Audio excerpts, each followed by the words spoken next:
Yeah. Greetings. Yeah. Now, today we're going to talk about children's health from infancy to 18 months. That's what we're going to talk about today. Alright? We're going to talk about how to help your child or baby if the child is constipated. We're going to talk about how to help your child if your child has asthma.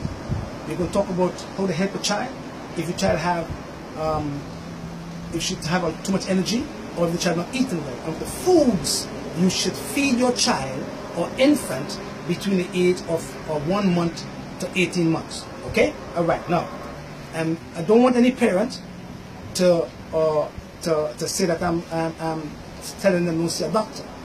Always take your child to your pediatrician, because you want people come and say, Patrick, they'll say don't take your children to doctors.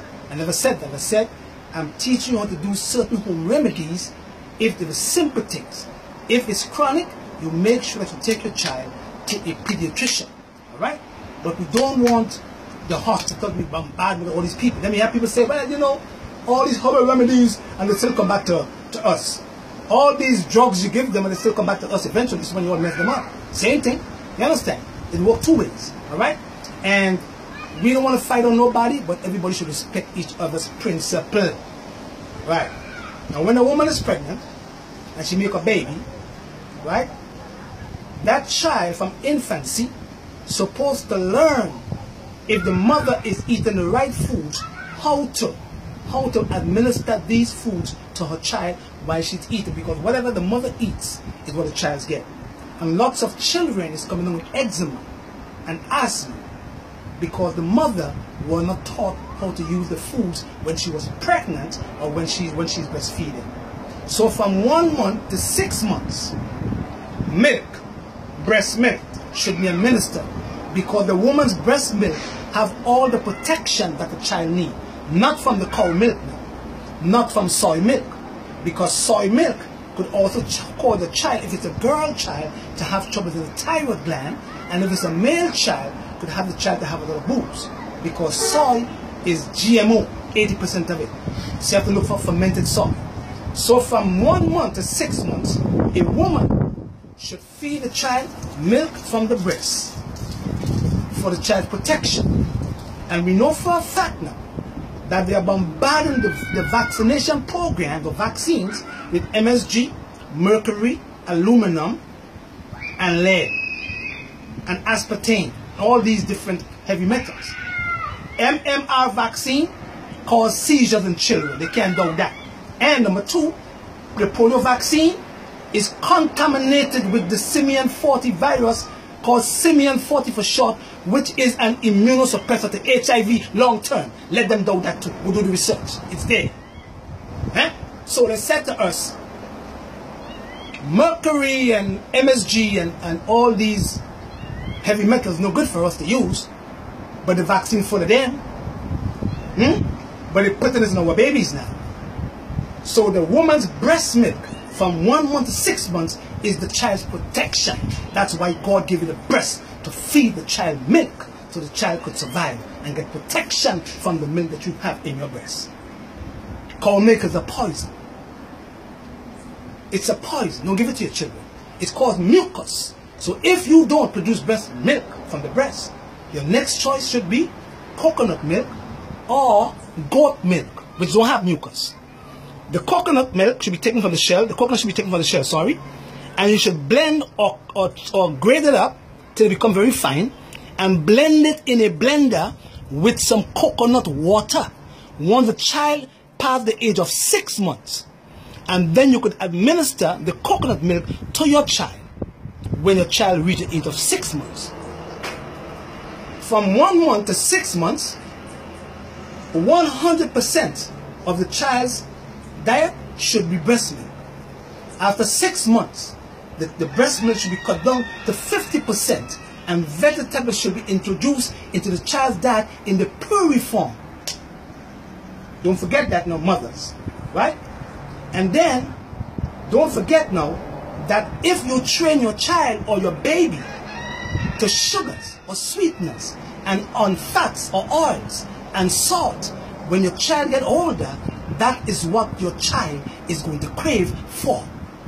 these foods. And that's why we have so many sick children in our society today. 6 months, decrease the amount of milk you give your child to 50%. And when the child reaches 18 months, then the child molar, M-O-L-A-R, start to manifest. Now the child's pancreas is developed enough to introduce sugars, but natural sugars, into your child's diet. And that is why your children is coming down with type 1 diabetes, because you are feeding your children sugars at an early age. 2. Once the child gets to be 18 months, the child diet supposed to change. Children might not eat on a regular basis. Do not force your children to eat at all. Your child will eat when they want to eat. And once a child starts stop eating and eating different kind of foods, is either the child development is there or something is happening to your child that is negative. Don't forget that now. Seek advice from your doctor. Not Patrick Dells, from your doctor, so they can't say come with me now. Wonderful. Now, this herb called wild cherry bark, all parents or mothers should have it in their house. It's good for pertussis. It's good for whooping cough. It's good for pneumonia. It's good for the voice box. It's good for measles. It's good for any kind of troubles in the child's lungs. Coughs, colds, and flus. All parents should keep wild cherry bark in their house. Get it in the health food stores. There are many doctors now, young doctors in Kings County, who is sending their parents, their patients, to get this herb for their children. Doctors now are doing that now because they're getting smart. Some of them, not all of them. Next herb. Fennel seed is an herb that increases a mother's breast milk, but it also prevents colic in the child. Meaning that when the child is getting bellyache because the mother is eating too much bad foods, and the child gets colic, or what we call intestinal griping, this herb called fennel seed stops the griping because it is what we call a carminative to the child's stomach. So if the woman have an infant and the infant cannot take the herb, the woman should boil the herb 1 teaspoon to a cup of hot water, cover it for 5 minutes, strain it, and she could drink it, have 3 cups per day, and she could pass it to the child or the baby in her breast milk, and the colic will disappear. Second herb, black cumin. This is the herb. It's an all-round herb, man. And all mothers should have it in their house because it's good for colic, it's good for parasites in children, it is good for the digestive system, it is good for allergies in adults and children, because when you have allergies and your immune system is in balance and the white blood cells become overactive or overzealous, they call it in the medical system, this herb here helps to balance back your immune system so it don't attack your organs and your glands. This herb called black cumin is like cannabis seeds. Very important for children, but it is also good for adults, good for headaches, good for toothaches, good for any kind of troubles in the body. This herb, black coumarin. Don't forget, look it up. All parents should have turmeric in their house. All parents should have it. It's good for inflammation.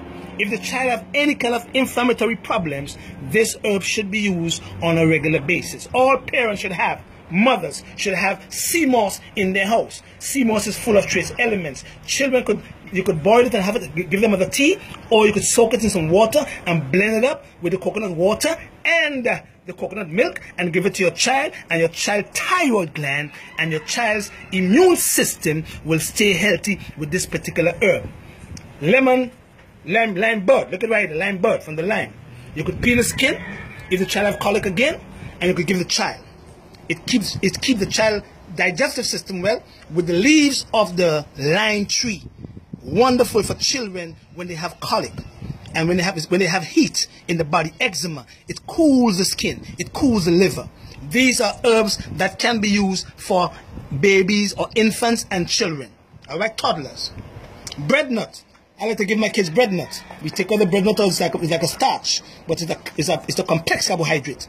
And we introduce this particular complex carbohydrate into the child's diet at 18 months when the molar is manifesting and the child's pancreas could produce enzymes from the exocrine part of the child's pancreas to break down the sugars properly.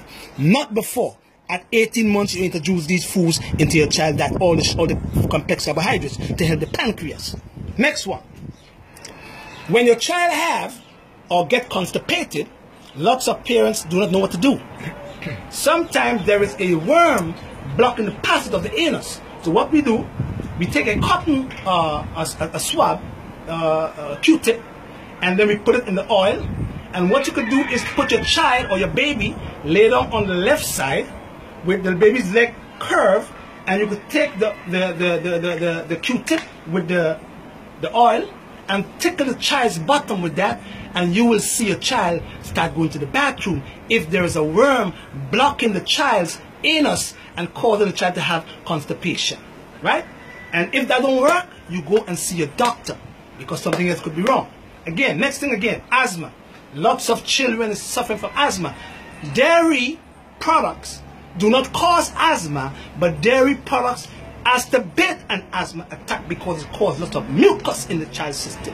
So all these conditions that children have, we can fix them naturally with all these herbs that God put on the earth for us to use. Now the next video we're gonna do is on the children's health from 18 months to 10 years old, and show you how you can prevent your children from getting diabetes, eczema, asthma, and all these different conditions that affect our children. Give Jehovah God, Jah, the glory every single day. Blessed Lord.